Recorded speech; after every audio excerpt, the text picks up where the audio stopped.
"Sir, could you pretend to be my daddy? Just for one day?" That's what she asked me right there in the middle of a crowded grocery store, like it was the simplest thing in the world. And for a second, I thought I was hallucinating, because no one speaks to Ethan Walker like that. Not clients, not investors, not even family, what little I had left. But this tiny girl with wild blonde curls and ocean blue eyes looked up at me like I was something more than a man in a suit. She looked at me like I could fix something she'd never even had. I should have walked away. I should have said no. I had meetings, deadlines, a life built on silence and control. But something about that question, it cracked straight through everything I thought I knew about who I was. And what happened next, it shattered everything. Stay with me. Because what began as a stranger's request turned into the one thing I never expected to feel again. And by the end of this story, you'll see why one little girl's voice had the power to rewrite a man's entire life. What she did next will leave you breathless. "Sir, could you pretend to be my daddy?" Just for one day, the question didn't come from a colleague, a client, or even someone Ethan Walker knew. It came from a little girl standing behind him at Beacon Street Grocery in the middle of a crowded line, wearing a faded pink hoodie and socks that didn't match. Her golden curls framed a face too honest for her age, her blue eyes staring up at him without fear, without hesitation, just raw, open hope. Ethan turned the still water in his hand, forgotten. His sharply tailored suit, his ticking Rolex, the irritated customers behind him, all became background noise to that one fragile voice. Claire Bennett arrived a second later, breathless cheeks flushed. "Lily," she gasped, crouching down and pulling the girl gently to her. "Sweetheart, you can't just run off like that." "I'm so sorry," she said, looking up at Ethan. Her light hair was tied into a rush braid, her coat worn at the edges, sneakers scuffed. She looked exhausted, no, not tired. Hollowed out like someone surviving on the edge of something collapsing. "She says strange things sometimes." "I didn't mean—" "Yes, I did," Lily interrupted, eyes still fixed on Ethan. "Tomorrow's Daddy Day at school. Everyone's bringing their dads. I don't have one. But I thought maybe you could help." Claire's expression twisted. Embarrassment, pain, it was hard to tell. She tried to pull Lily away, mumbling apologies. "We'll go?" "I'm sorry to have bothered," Wait, Ethan said. The words slipped out before he realized it. Both mother and daughter froze. Ethan blinked. Why had he said that? "What's her name?" he asked, voice quieter now. Lily Claire replied hesitantly. "Lily Grace Bennett." Lily beamed. "I'm 6 3/4. My mommy works at the library and the Riverside Diner. She's really busy. I just thought—" Ethan looked at Claire. What happened to her father? Claire lowered her eyes. He passed away. Car accident. Lily was 2. She doesn't remember him. He hadn't meant to stay. He hadn't meant to ask. But now he stood frozen, a strange ache swelling behind his ribs. There was something terrifyingly pure about the way Lily looked at him, like she believed he could make her whole for a day. And for a man who'd spent his life building walls of steel and silence, that gaze was shattering. "Tomorrow," she had said. 10 o'clock, Claire offered carefully. "At Cambridge Early Learning Center." "I'll be there," Ethan said. Claire blinked. You don't have to," I said. "I'll be there. But just for one day." Lily lit up like someone had switched on her soul, and for the first time in maybe a decade, Ethan Walker, the man who hadn't smiled since the funeral, felt something move in his chest. Something terrifyingly close to warmth. The next morning arrived with a gray Boston sky and bitter wind. Ethan found himself sitting stiffly on a bench outside Lily's school, his coat flawless, his hands folded like he was waiting for a board meeting. Claire sat beside him, nursing a paper cup of coffee. "She doesn't really understand what having a dad means," Claire said quietly. "She just notices what's missing." Ethan didn't respond. He watched Lily skipping along the curb like a tightrope walker, her yellow ribbon crooked in her hair. So unaware of how deeply she'd wedged herself into his mind. "She's bright," he said finally. "She's everything," Claire replied. "I don't do kids," Ethan said, more to himself than her. "I know," Claire said, almost smiling, "which is why I still don't understand why you said yes." He turned to look at her, really look. Beneath the fatigue was something fierce, a quiet kind of strength that didn't beg to be noticed. Something about her unsettled him, not in a bad way, in a way that made him feel unprepared. "I don't know why either," he admitted. Just then, Lily came bounding over. "They said to bring our daddies into the playroom now." Ethan stood, hesitated, then extended his hand. Lily took it like she'd done it every day of her life. Claire followed behind, watching as her daughter smiled up at the coldest man in Boston like he was a fairy tale come true. Inside the classroom, chaos reigned. Glue sticks, finger paints, glitter, and tiny voices all collided into a roar of innocence. Ethan stuck out like a misplaced sculpture. But Lily didn't care. She tugged him from station to station, painting hopscotch even story time. She climbed into his lap like it was her natural place, handed him a crayon-colored book titled "My Daddy is a Superhero" and whispered, "Read it." And so he did. His voice, usually reserved for hostile takeovers and investor briefings, softened as he read line after line. Halfway through, Lily leaned back into his chest, eyes closed. "You feel safe," she murmured. "Like a real daddy." Ethan's breath hitched. From across the room through the window, he saw Claire watching them. Her expression cracked with something unspeakably tender. Then a twist, a moment so simple, yet it fractured something deeper inside Ethan. As the kids gathered around for one final activity, they were asked to draw their dream family. While others colored mansions and dogs, Lily drew 3 stick figures beneath a yellow sun, one tall, one medium, and one small. She added a label, "Me, Mommy, and my daddy." She didn't hand it to her teacher. She handed it to Ethan. And as she placed it in his lap, she whispered, "I drew this last night, before I even knew you'd say yes. I just hoped." Ethan stared at the drawing, speechless. In that moment, something sharp and invisible twisted inside his chest. Hope, when given to you so freely, hurt more than loss, and yet he didn't pull away. He folded the drawing carefully and placed it in his inner coat pocket, right next to the pen he used to sign billion-dollar mergers. For once, the numbers meant nothing. What had he done? Why had he come?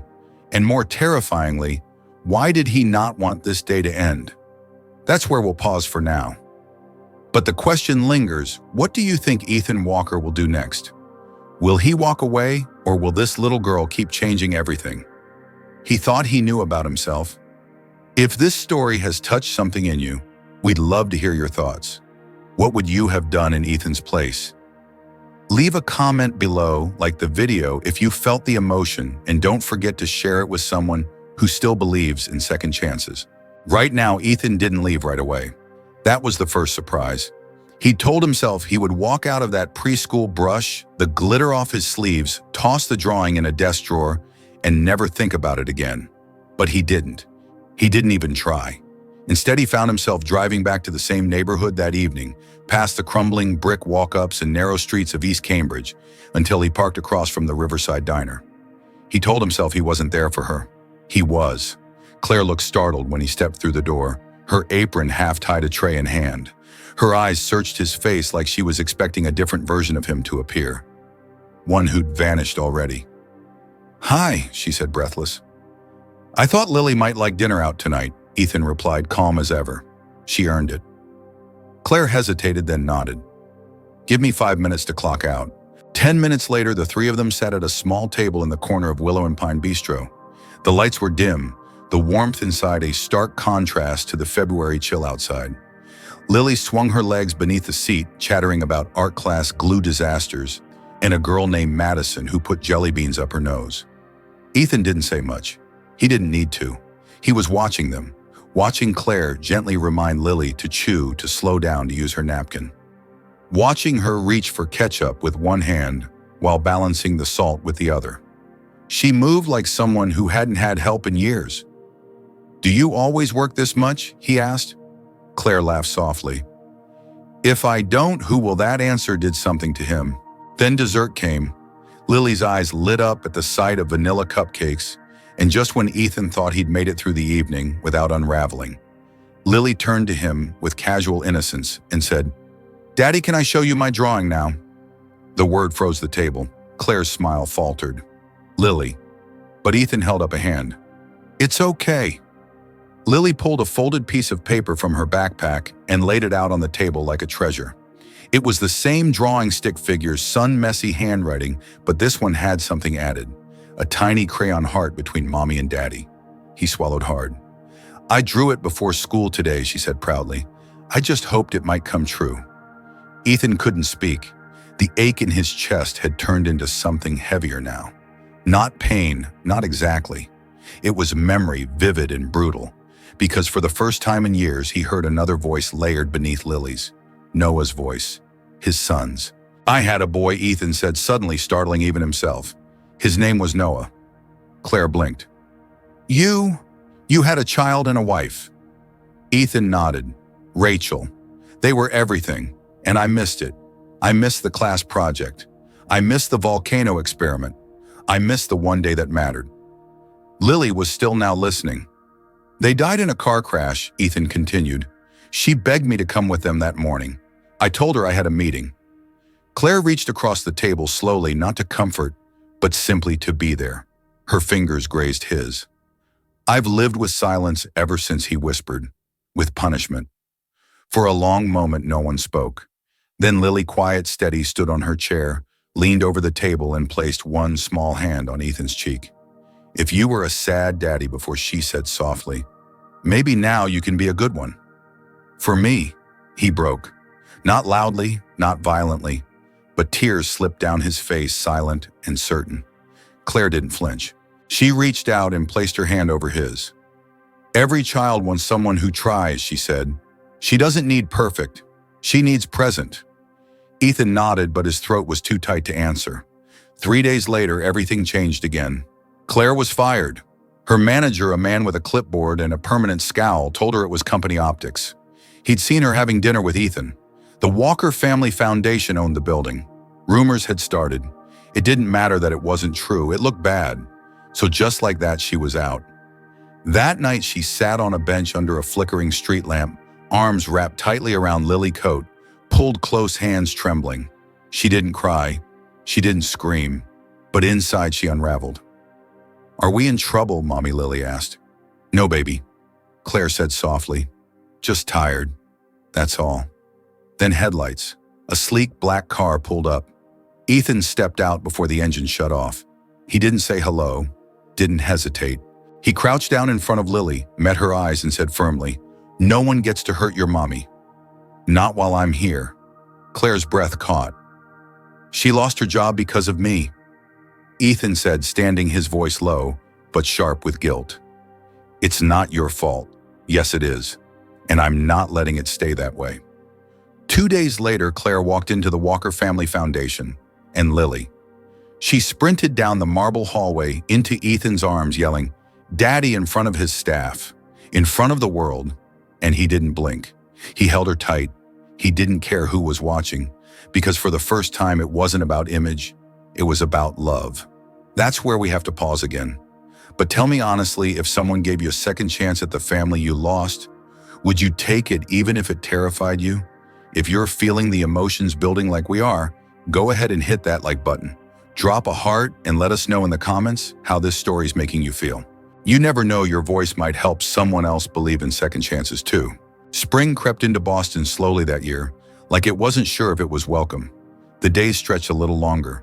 The sidewalks finally shed their layers of salt and frost, and for the first time in years, Ethan Walker noticed the color of the sky. He was still learning how to breathe differently, slower, softer. Not everything had to be urgent. Not everything had to hurt. At the Walker Family Foundation, Claire had become more than just his assistant. She was the pulse of the place. Every decision he made went through her, and not because she demanded it, but because he trusted her more than anyone. And Lily had woven herself into every corner of his life, filling it with questions, giggles, and crayon-covered truth. But peace, no matter how sweet, never arrived without one final test. It happened on a Sunday. Brian Mitchell knocked on their door like he owned it. He wore a dark suit too stiff for sincerity and an expression that immediately sent Claire's heart into her throat. "I heard you're letting some billionaire play house with my niece," he said flatly. "That's not family. That's desperation." Claire stood in the doorway, shielding Lily instinctively. "You've never even met her," she whispered. "Which is exactly why I'm here now," Brian shot back. "I'm filing for legal guardianship." She staggered back a step, stunned. "You're not thinking straight," he continued. "You're working for the man who owns your building, sleeping under his influence. This isn't a home. It's a temporary arrangement built on hope and charity. She deserves better." From the hallway, Ethan stepped forward, fists clenched at his sides. He didn't yell. He didn't need to. His presence as always carried thunder. Claire's voice cracked. "You don't get to show up after 6 years and pretend you care. We'll see what the court thinks," Brian said, turning to leave. The courtroom was cold, sterile. Claire sat beside Ethan, fingers tightly interlaced with Lily's, who wore her best yellow dress and a paperclip bracelet she'd made the night before. Across the room, Brian adjusted his tie and cleared his throat. "Your Honor," he began, "Mr. Walker is not this child's father. He is a wealthy stranger who inserted himself into their lives. What Lily needs is permanence, stability, not a fantasy fueled by emotional projection." The judge leaned back, unreadable. Then Ethan stood. He didn't speak of wealth. He didn't mention his titles. He didn't recite a resume. He simply said, "I lost a family once. I walked away when they needed me. I let work be more important than bedtime stories, and I've lived with that silence ever since. But Lily walked into my life and taught me how to stay. She's not my blood, but she's my heart." Then before the judge could respond, Lily rose to her feet. She walked to the front, small, steady, burning with purpose, and turned to face the room. "My name is Lily Grace Bennett," she said, "and I already have a daddy." A ripple of gasps swept the room. "He reads to me every night," she continued. "He makes my mom smile. He never yells. He always shows up. I picked him." Claire wept silently. The judge was quiet for a long, long moment. Then at last his voice came low and clear. "In light of the child's testimony and the demonstrated emotional bond between Mr. Walker and Lily Grace Bennett, the court denies Mr. Mitchell's petition for guardianship." Tears spilled down Claire's cheeks. Lily raced back to Ethan and threw her arms around him.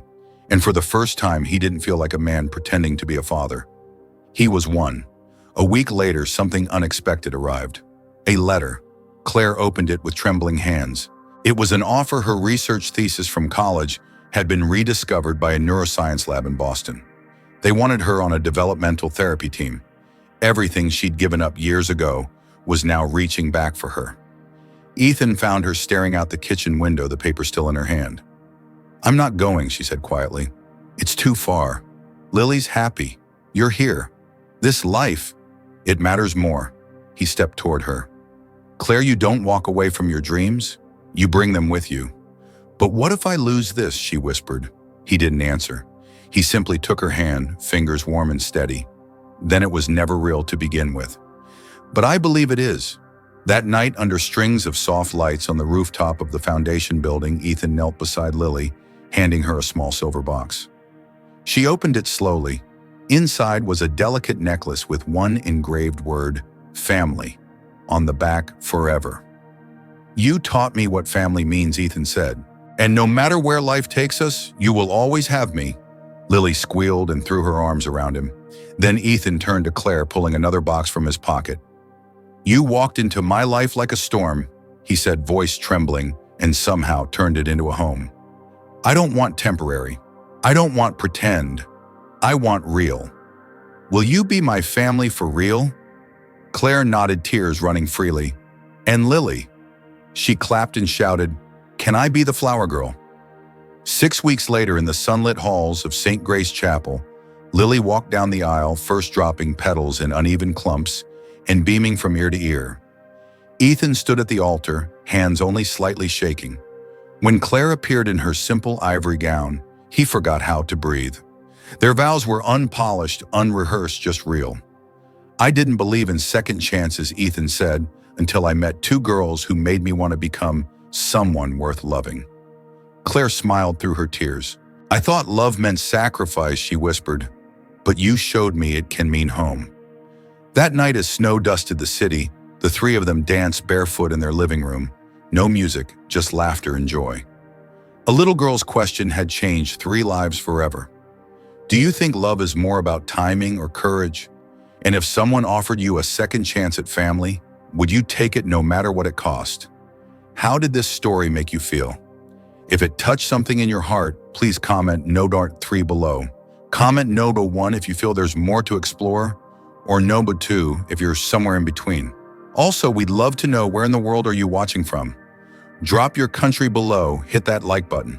Tap the heart and share this story with someone who still believes in second chances. Because sometimes love doesn't find us where we expect it finds us when we finally say yes.